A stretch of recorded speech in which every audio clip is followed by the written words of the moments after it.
The headlines: May 28th, Victory Day marked at Oromia level.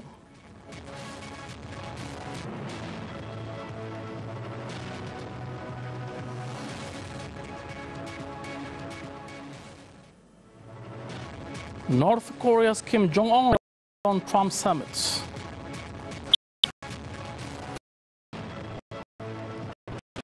Hello everyone, welcome to Amanu Kali with the news of the day. President of the Federal Democratic Republic of Ethiopia, Dr. Mulatu Teshome, said the government is working to respond to questions of the public step by step.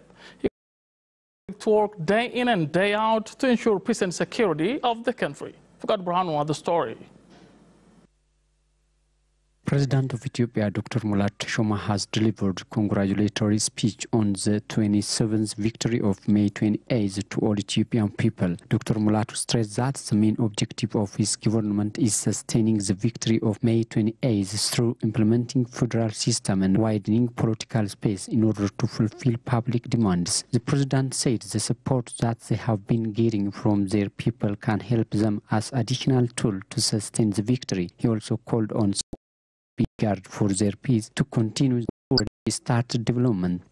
አሁን ባለው ተጨባጭ ሁኔታ የሀገራችን ሁኔታ መንግስታችን እያገኘ ያለው What we are looking now tangibly is that our government has got public support. This can help us expand the victory of it. So understanding this, we should work on peace as it is crucial for our economic development. Therefore, I call upon all Ethiopians to be for sustainable peace and stability. President Dr. Mulatu adds that the federal system that the country has been using played a great role in uniting citizens to eradicate poverty. He underscored that even though the country couldn't fully come out of poverty, it has been registering remarkable results. በግንቦት ሀድል መነሻነት የጀመርነው ሀገራዊ ህዳሴ መልካም አሻራ With the initial victory of May 28th, what we have started on the country's reform can be exemplary for the other African countries. Besides keeping our peace, we have been participating on the peacekeeping mission of our continent in general and neighbors in particular. Dr. Mulatu notes that the peaceful power transfer in the country would help other African countries learn good lessons to strengthen their democracy. Ethiopia became a federal state after 1991 victory and now has got 9 regional states and 2 city administrations. The May 28th Victory Day has been marked at Oromia level with final discussion here in Adama town. Toscan Blood reports.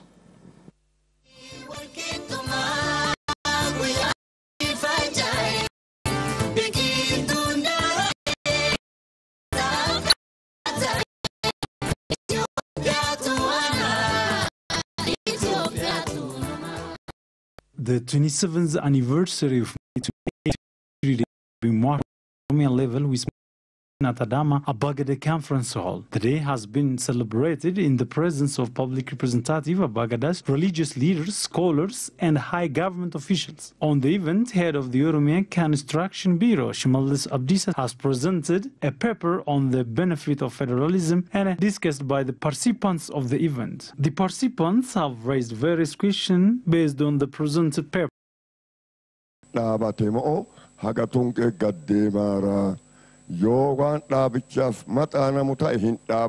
want to ask you one question. Is reform stopped or continued? Means, is that only at high level? In my opinion, it should be got to district and Kabale level. President of the Oromia regional states, Lamma Magarsa for his part, said that the country has benefited a lot from the federal system. Federalism ikun sabab sablammin adda faida isa keessatti mirkaneeffachuu itti danda'u. Sana jechuun sirnatti wal dhagahan, sirnatti wal danda'an, sirnatti garummaa qabatan tokkummaa ofii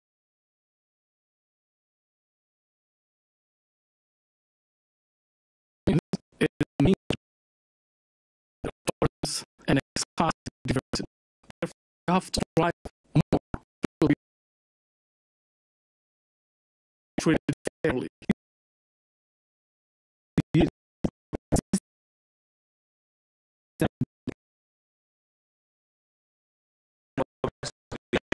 gurguddaa jalqabamee jira.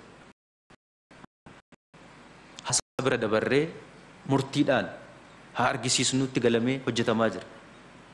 As regional and federal governments encouraging work have already been started beyond talking, so many tangible works have been seen on the ground. Nowadays, large number of political prisoners have been released. For your surprise, only in the last 2 years, the Oromia state government has released more than 40,000 prisoners. This is for the sake of widening the political space of the country and to show our patience. So it is a big decision. The president also said that the May 28th Victory Day would be celebrated with the results gained so far.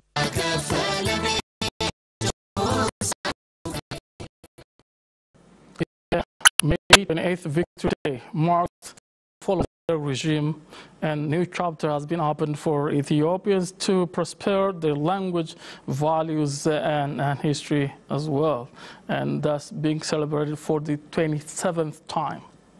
Vice President of the Oromia Region State, Ayiba, said the government would work with great commitment to strengthen the police force. The Oromia Police College has graduated police force for the 26th time, where the remark came out. Lata Teresa had the story. The Oromia Police College has graduated 6,494 police forces. It had training with police science for 26 rounds. On the graduation ceremony, Vice President of the Oromia Regional State, Taiba Hassan, has granted award for the graduates who scored high result. Taiba underlined that the regional government would make necessary support to capacitate police forces. Since police mission needs high commitment and ethics as well as honesty, so as to keep peace and stability of the public, the Oromia regional government would work with due attention on this issue continuously. The government would sustain and support in giving additional training, logistics and others. It would also exert efforts to modernize and scale up its capacity. She said she called on the graduates to serve the society with high commitment using the awareness they got from the training in their stay. I call on all of you to discharge your responsibility to ensure peace in the region. You have to work hard using the knowledge you have gained, she said. Commissioner General of Oromia Police, Malaku Fanta, for his part, said the college has graduated so many police members with certificates and diploma at different times. The commissioner noted that works are underway to offer training for police members in B degree. The regular police and professional number of graduates has increased from time to time. It is expected from all of us to work hard more than any other time to maintain the gained victory. There are so many organs who need to survive victory. We must confront them. We should work tirelessly to both our country economically. Assistant Tamrat Abba said 493 of the graduates are correctional centers police. Some graduates vowed that they were ready to serve the public with dedication. I received enough training. I hope I will serve my society. Oromia, the largest and most populous region in Ethiopia. Ministry of Agriculture and Livestock says it expects to reap or harvest 374 million quintals in this harvest season. And the ministry called on farmers to fight against America's fall army worm that would decrease and damage productivity. Let us trace again has more. Last year in Ethiopia, fall armyworm has destroyed various cereal crops, including maize. As the data from Ministry of Agriculture and Livestock show, the worm affected 35% of crops production in some regions of the country and 5% of national GDP. In this year, the fall armyworm has also been harming agriculture production developed on 87,000 hectares of land through irrigation. Director General for Plant Protection with the Ministry Zabdeo Salat warned that the worm may affect this summer season production. Some of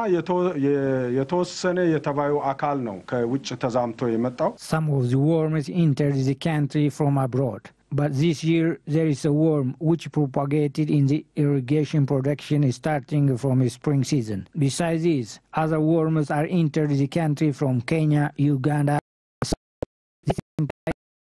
Of the worms. He said the ministry is working on 5 preventive methods through formulating 5-year strategy, adding concerted efforts are being exerted to properly prevent the worm. Zabdo suggests that spraying chemical is the last preventive measure. The director urged the farmers to plow their plot of land frequently as well as avoid weeds.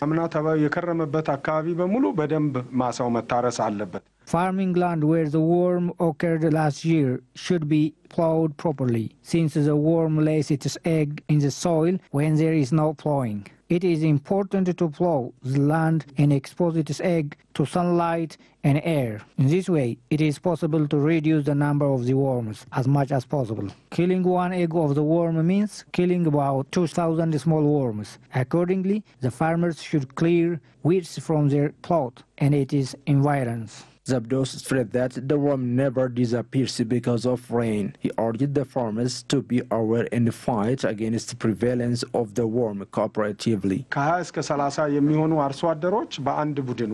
The farmers must combat the worm by farming a group of 20 or 30 farmers or being in neighborhoods. It is not easy to fight the worm being alone, even as a district, zone, or region. We must work together cooperatively as Africa.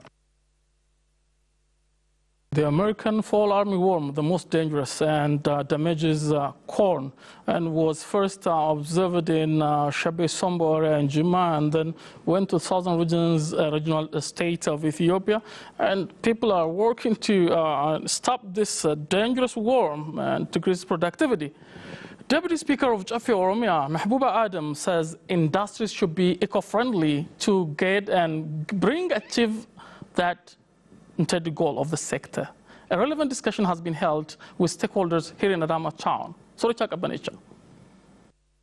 Oromia State University declared that only 2.5% of industries are providing conducive environment for the employees from 34 industries in the region studied. The university conducted a research on the working environment of the industry running in the region. The study revealed that almost all industries in the region have dealt with problems like low salaries of employees and a weak security for them. The presented study revealed that only 2.3% of the industries are providing the service they are expected to offer for the society, and 65% of them don't care about environmental impacts they are bringing. Some participants of the discussion asked the issues to be improved. We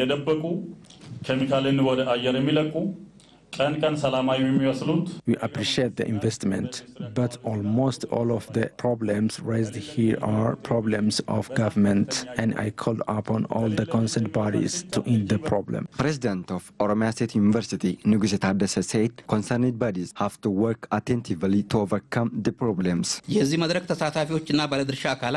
All the participants of this discussion, legislative bodies, industry owners, experts, and the media institutions, I call upon you to contribute your own share in overcoming the problem with industries in the region, he said. Head of Oromia Government Communication Affairs Bureau, Dr. Negari Lent, on his part said the problem is getting worse due to lack of implementing the policies on the issues by the government sector, and he stressed that it has to be improved very soon.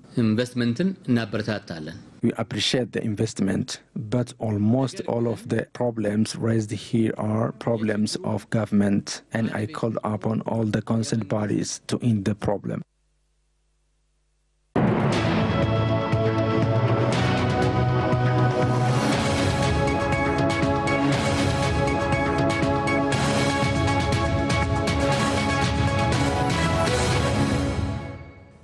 Welcome back. Now to the news from abroad. The leader of North Korea is willing to join and meet President of the United States of America, Donald Trump, in Singapore as per their plan.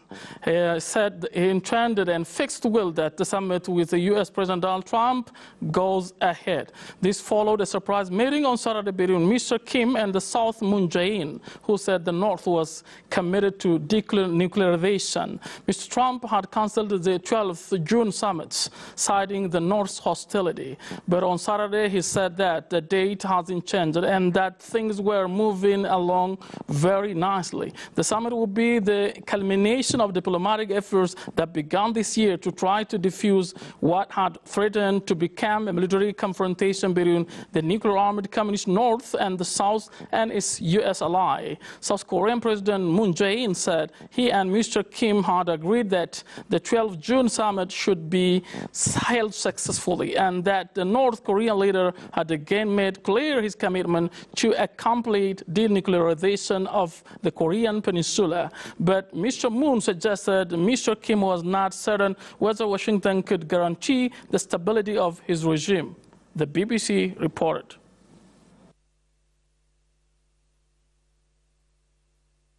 More than half a century that the Korean Peninsula was divided into two, the North and South, the parallel 38th. Now things are moving in a peaceful side. The DMZ, demilitarized zone, is going to be broken. Probably unification may come. Who knows? Politics is there. Thanks for watching. Have a good time. Up next comes a special program about this discussion Prime Minister Dr. Abiy Ahmed and President of the Romanian State Lama Magarsa held with residents of Dambidolo town, and their University of Dambidolo was also inaugurated.